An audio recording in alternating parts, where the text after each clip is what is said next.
Hello viewers, welcome to my YouTube channel. Get ready for heart-touching stories. Don't forget to subscribe and let's begin.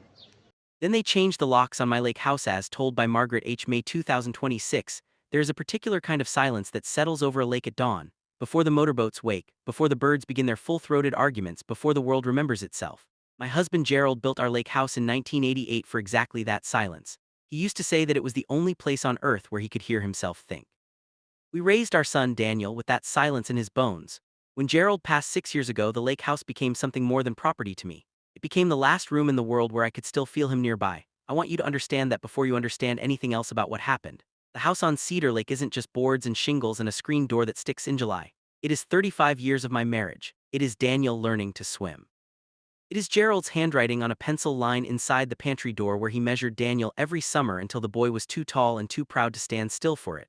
When I tell you what my daughter-in-law's parents did, I need you to know the weight of what they touched. How it all began. Daniel married Priya 3 years ago. She is lovely. I mean that genuinely, without the tight-lipped politeness that mothers-in-law are sometimes accused of. She is warm and funny, and she makes my son laugh in a way I haven't heard since he was a teenager. Her parents, Ranjit and Sunita, flew over from London for the wedding and I liked them immediately. We had dinner together twice and I thought, these are decent people. Good people. But when Daniel called me in early April last year to say that Ranjit and Sunita were visiting for a few weeks and that their usual hotel in the city was fully booked during some conference, I didn't hesitate. Not for a single moment. Send them to the lake house, I said. It's sitting empty, the weather's getting warm, they'll love it. I want to be precise, I offered 2 weeks. Daniel confirmed 2 weeks. Sunita herself called me afterward to thank me and she used the phrase 2 weeks at least twice in that conversation. I remember because I was grocery shopping and I stood in the cereal aisle writing down a list of things they might need. Extra towels, the code for the security box on the back door, the number of the handyman down the road in case the water heater made its noise again. We are so grateful, Margaret. Just 2 weeks and we will leave it exactly as we found it. You are too generous. Too generous. Those were Sunita's words.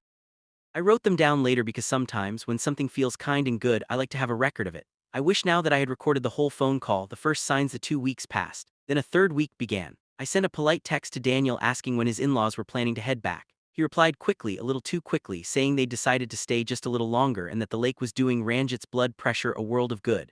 I said fine. I am not an unreasonable woman. A few extra days, what is that between family? But the days stretched. Week 4 arrived. I called Daniel directly and the conversation had a different texture than our usual ones. He was careful in the way people are careful when they've been coached. He said his in-laws were settling in nicely and that Priya really wanted them to have this time to decompress after a stressful year. I pointed out gently that it had now been nearly a month and that I sometimes liked to drive out to the lake on weekends to tend the garden and check on things. Maybe give it another week or two, Mum, he said. He hadn't called me Mum in years. He usually calls me Mom. I noticed it the way you notice a strange smell, faintly in the back of your mind, not sure yet if it means anything. It was my neighbor Linda who called me first. Linda lives about a quarter-mile down the shore and we've known each other since the Clinton administration. She called on a Thursday evening to ask in her careful friend of 30 years voice whether I had some work being done at the lake house. Work, I said. What kind of work? She said a truck had come, a locksmith's van, and that 2 men had spent the better part of a morning at my front and back doors. She'd waved at the Indian couple she'd seen sitting on my porch drinking tea, and they'd waved back pleasantly enough, and she'd thought nothing of it until she saw them testing the new deadbolts, and it occurred to her that she'd never seen a locksmith visit a vacation home on behalf of guests. I sat very still after I hung up. Then I drove to the lake house. The day I found out my key did not work. I stood on my own porch, on the boards that Gerald and his brother Tommy nailed down in a long, beer-fueled weekend in 1991, and my key turned halfway and stopped. I tried it again, twice more. I went around to the back door, which has a different lock, a lock I have opened 4,000 times in my life without thinking. Same result. My key, the original key I had carried on my keychain for over 2 decades, did not open my own house. Through the window I could see Sunita moving around the kitchen. She was wearing an apron I didn't recognize. There were things on the counter, jars, a blender, a box of something that were not mine. On the kitchen table I could see a laptop, some papers, what looked like a potted plant. My kitchen table. Gerald's kitchen table, the one he refinished by hand 2 winters before he got sick. I knocked. Sunita came to the door. She opened it a few inches and smiled at me in a way that people smile when they are performing pleasantness under pressure. Margaret, what a surprise. We weren't expecting you. Sunita, I said, and I kept my voice very even, very calm, because I have lived 67 years and I know that losing your composure in a crisis rarely helps anything. I believe you've changed the locks on my house. She did not deny it.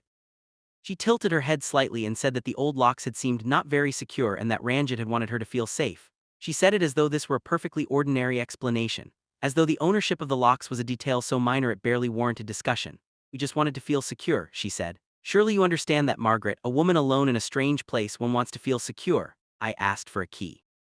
She said Ranjit had both copies and he had gone into town. I asked when he would be back. She wasn't sure. I stood on my own porch, locked out of my own house, and looked at this woman in her borrowed kitchen, in her borrowed apron, and I understood that something had gone wrong in a way that was not accidental.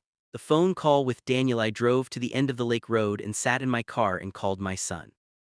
I'm glad I had those 10 minutes in the car first, because by the time he answered I had put most of my anger somewhere cold and quiet where it couldn't embarrass me. Daniel knew. I could hear it immediately. He knew about the locks. When I told him what had happened, there was no shock in his voice, only a kind of strained, exhausted guilt. He started to explain his parents-in-law had been having a difficult year, some financial trouble in London, something to do with a property investment gone wrong. The hotel situation had not been about a conference. They had needed somewhere to stay. He had been trying to help everyone at once and he hadn't known how to tell me the truth, and it had simply gone on. They changed my locks, Daniel, I said quietly. I know, he said. I know, Mum, I'm sorry, I'll fix it. How long were they planning to stay? Silence. A silence that lasted just long enough to become an answer. Daniel, how long? They were hopping, he said, maybe through the summer.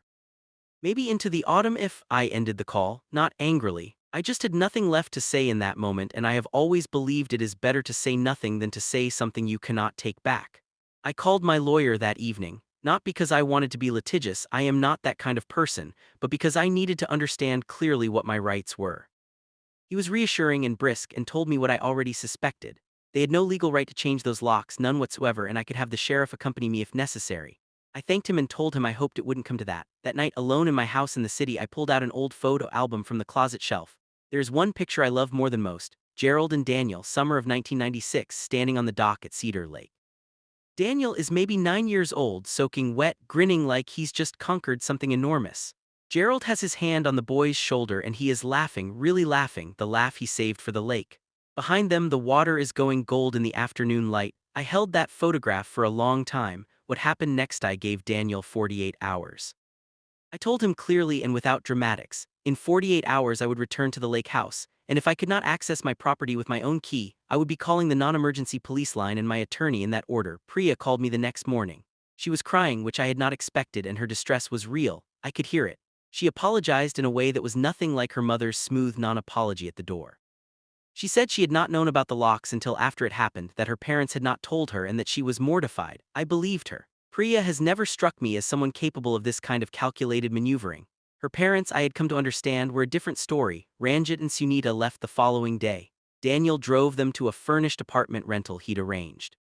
When I arrived at the lake house that evening with my locksmith to restore the original hardware, I found the house in decent condition. They had kept it reasonably clean, but there were changes, small ones: a shelf rearranged, a curtain rod replaced with one I didn't choose, Gerald's garden chairs moved to positions I didn't recognize, little territorial acts, small claims staked quietly over weeks. It took me an hour to walk through every room and catalog what was different. On the kitchen counter they had left a card. It said, "Thank you for your hospitality. Cedar Lake is very beautiful, no apology." Just that. The aftermath: the months since have been complicated in the way that only family complications can be, low-grade and persistent like weather. Daniel and I have talked many times honestly, in the way that parents and adult children can only manage once the child is old enough to stop defending every choice. He was wrong and he knows he was wrong, and the particular wrongness, using my grief, my loyalty, my love for his family against me, is something he will carry. I won't pretend it doesn't still sting. Ranjit and Sunita have not apologized. Not directly, not in any form I've received. Daniel says they believe they did nothing wrong, that changing the locks was simply practical, and that staying longer than agreed was a misunderstanding. I have decided to be indifferent to their opinion of themselves.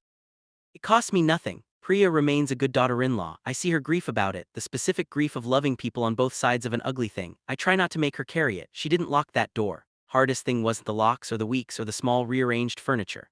The hardest thing was discovering that the same generosity that made me who I am could be seen, by some people, as something to be calculated and used. What I've learned, what I keep learning at 67 when I thought I'd mostly finished with the big lessons, is that kindness without clarity is not actually kindness. It is invitation. When I said stay as long as you need, I thought I was being warm. I should have been warm and specific. 2 weeks, here are the keys, here's my number, if anything comes up, let me know when you're heading back. Kindness with a fence around it is still kindness. The fence just keeps everyone honest. The lake still. I went to Cedar Lake last month.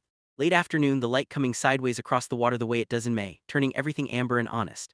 I sat on the dock, Gerald's dock, Daniel's dock, my dock, and I let the silence do what it does. The motorboats had gone in. The birds were winding down. The lake was doing what it has always done, which is simply to remain, indifferent and gorgeous and permanent in a way that houses and marriages and people never quite manage to be.